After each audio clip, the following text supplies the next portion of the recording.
Welcome back to The Breakdown with me, NLW. It's a daily podcast on macro, Bitcoin, and the big picture power shifts remaking our world.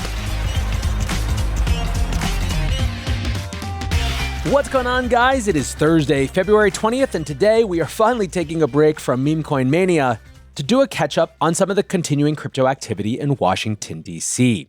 Before we get into that, however, if you are enjoying The Breakdown, please go subscribe to it, give it a rating, give it a review, or if you want to dive deeper into the conversation, come join us on the Breakers Discord. You can find a link in the show notes or go to bit.ly/breakdownpod.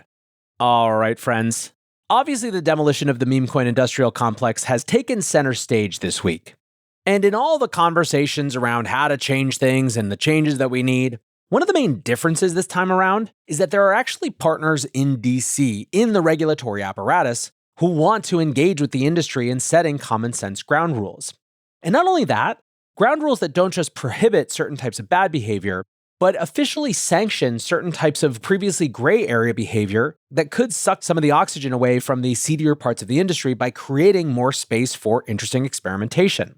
So today what we're going to do is catch up on some of the continuing activity from Washington and the Trump administration as they attempt to usher in what they've called their golden age of crypto. Let's begin with Trump himself, who reiterated his views on crypto at a Miami conference on Wednesday.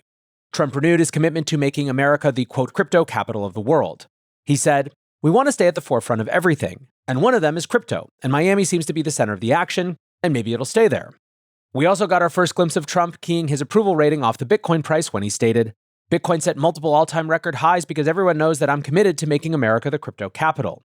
Trump big noted his crypto executive order and the various initiatives that are getting underway in the government. He said, "I've signed executive orders to end Joe Biden's war on crypto. We ended that war totally. That war is over. They were very hostile toward them until the very end because there's so many people on Bitcoin and crypto that just before the end, the SEC came out and they were being very nice." As an aside, it is always a challenge to quote Trump, as the transcript is never exactly the most clear thing. Anyway, nothing particularly new here, but Trump's comments do reinforce that his administration will be plowing ahead with crypto reforms, regardless of any scandal. Both the Melania and Trump token were mentioned during this week's memecoin insider trading scandal, but that news cycle doesn't appear to be even close to catching up with Trump. In terms of actually getting reforms done, it's a pretty positive sign that Trump isn't getting sidetracked by the crypto story of the week and is sticking to a fixed narrative.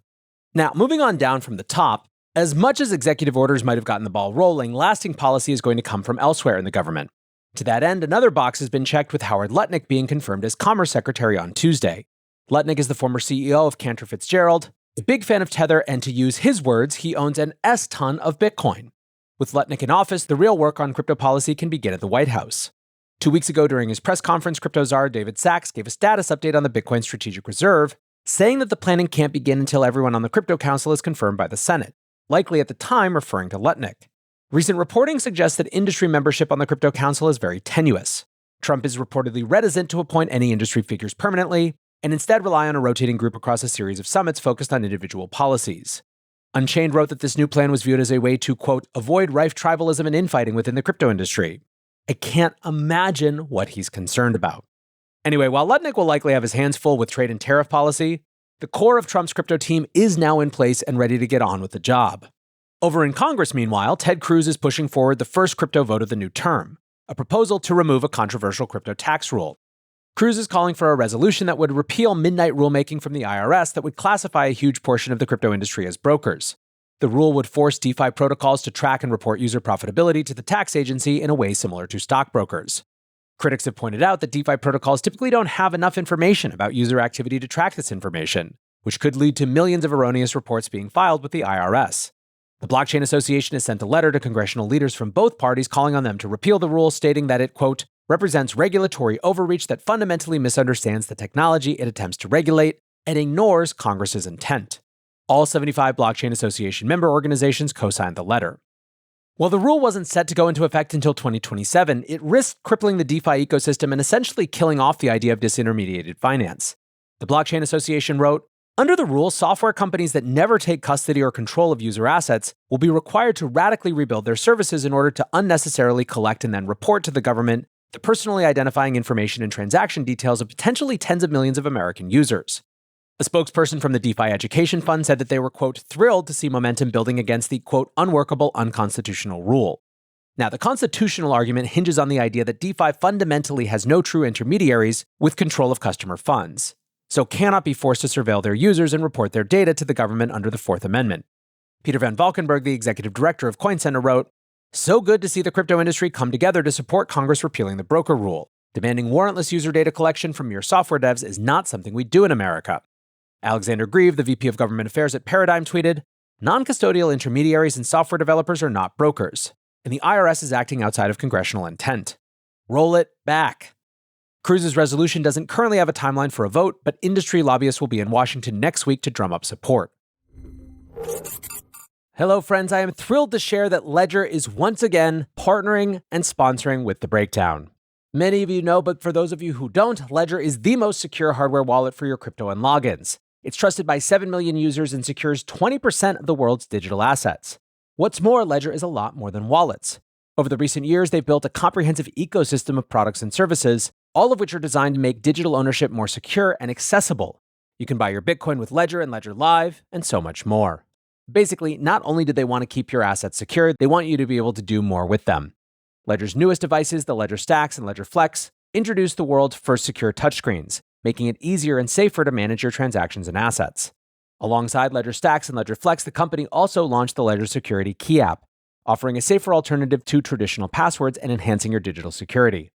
If you are in this space, you owe it to yourself to at least check out Ledger and their ecosystem, what they have available to you. So thanks once again to Ledger for sponsoring the show. Regarding the push towards a regulatory framework, Coinbase has made a proposal for how Congress should think about crypto legislation. They laid out 6 key priorities, which included granting spot market oversight to the CFTC. This has been one of the glaring gaps in the law for years. Neither financial regulator has rulemaking authority over Bitcoin and crypto spot markets currently, leaving exchanges without a clear rulebook to enforce. Other priorities included creating SEC rules for capital raising in token projects and establishing a stablecoin network. Beyond the policy recommendations, the memo emphasized that Congress needs to seize the opportunity.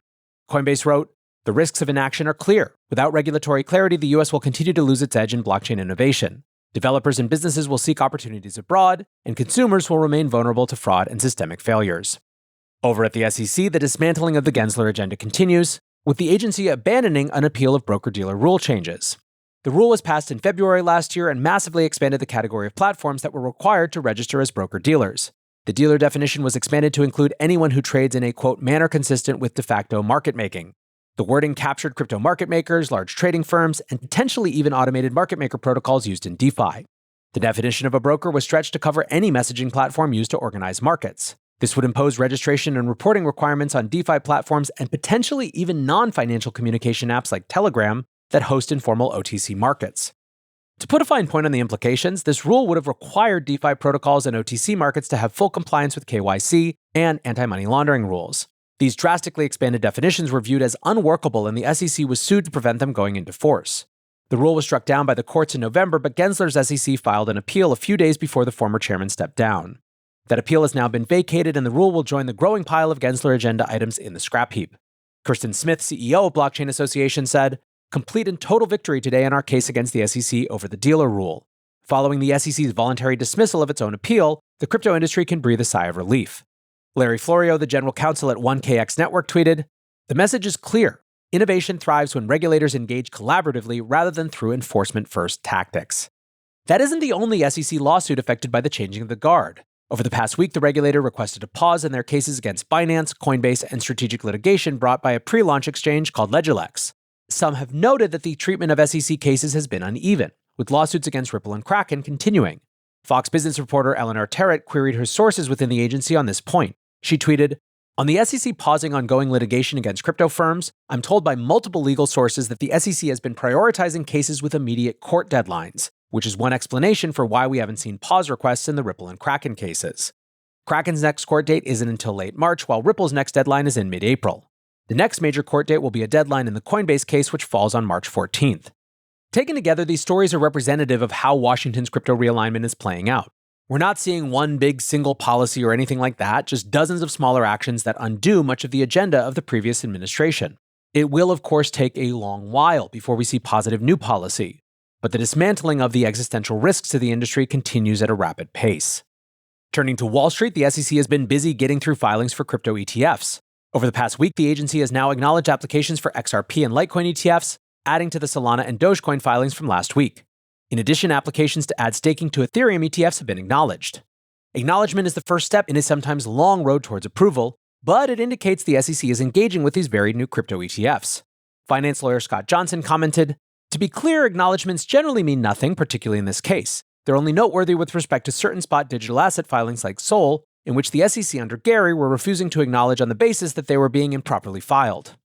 In other words, the new look SEC is following normal procedure, rather than looking for loopholes to hold crypto ETFs back. Nate Garassi, president of the ETF store, commented on the acknowledgement, stating, "No surprise, but nice to see progress." NASDAQ has filed an interesting rule change proposal that could open the door to more complex crypto ETFs and index funds. The exchange has asked the SEC to approve a rule that would allow the listing of funds that include digital asset commodities, security tokens, and crypto derivatives.